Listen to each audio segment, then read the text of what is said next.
Halo guys, hari ini aku mau kasih satu rekomendasi film yang menurutku ini filmnya bagus dan keren abis. Filmnya ini diadaptasi dari novel sama filmnya itu punya satu judul yang sama. Jadi novelnya ini karyanya Bapak Pramoedya Anantatur dan filmnya ini disutradarai oleh Bapak Hanung Bramantyo yang sudah dirilis pada tahun 2019 lalu. Durasi filmnya ini wow, duar.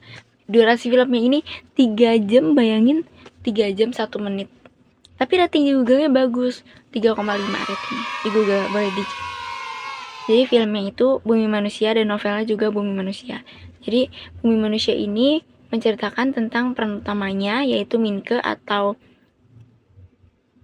Dilan. Siapa namanya? Dilan. Iqbal Ramadan ini ketemu dan dia jatuh cinta sama Annelies Malema. Jadi Annelies Malema ini dia perempuan yang keturunan Indo-Belanda. Jadi ibunya orang Indonesia dan ayahnya orang Belanda. Nah, jadi latar belakangnya dulu, si Annelies ini, ibunya, itu dijual sama orang Belanda, sama ayahnya si ibu.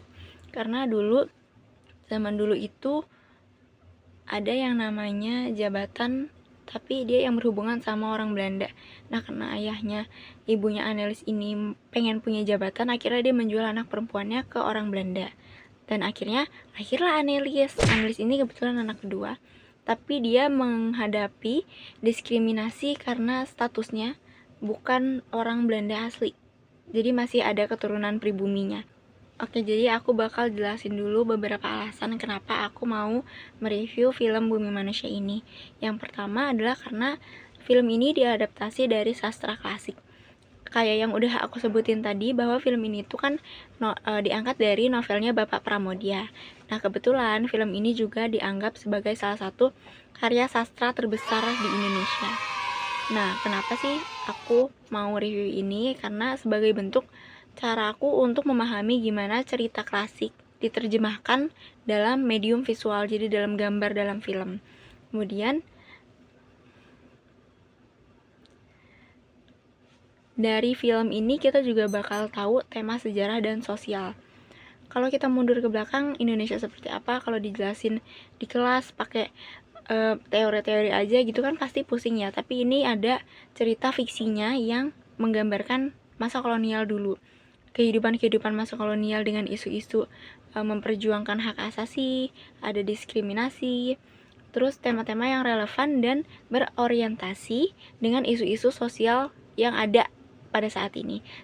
Oke, jadi film ini itu menyoroti tema besarnya yaitu ada identitas, keadilan sosial, ada perjuangan, cinta lintas budaya, dan latar belakang masyarakat kolonial yang sangat kompleks.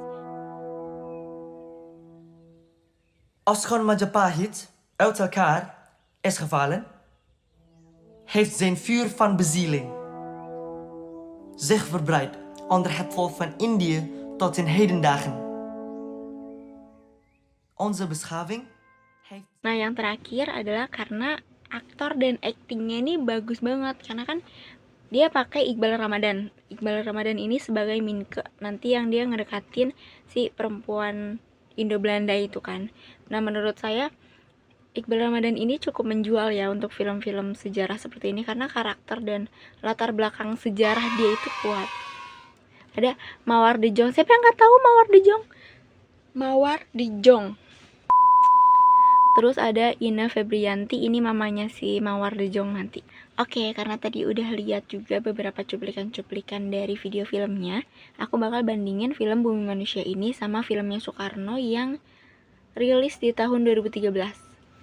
Kalau mulai dari penokohannya, perjuangan Bumi Manusia ini lebih ke individual, dia melawan ketidakadilan di bawah sistem kolonialnya Belanda.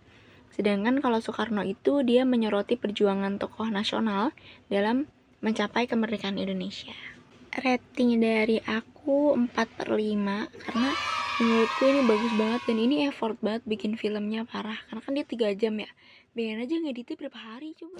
Kedua film yang disebutkan sama-sama memiliki sinematografi yang kuat dalam menghadapi era kolonial pada masa itu. Tetapi Bumi Manusia dianggap lebih mendetail dalam visualisasinya. Sedangkan kalau Soekarno ini, dia fokus pada elemen demokrasi, perjuangan, dan emosional tokoh-tokohnya.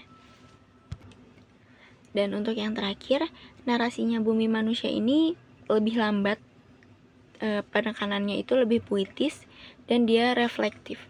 Sementara kalau Soekarno ini, filmnya dia temponya lebih cepat, dan dia lebih mengandalkan momen-momen yang heroik untuk menekankan semangat perjuangan.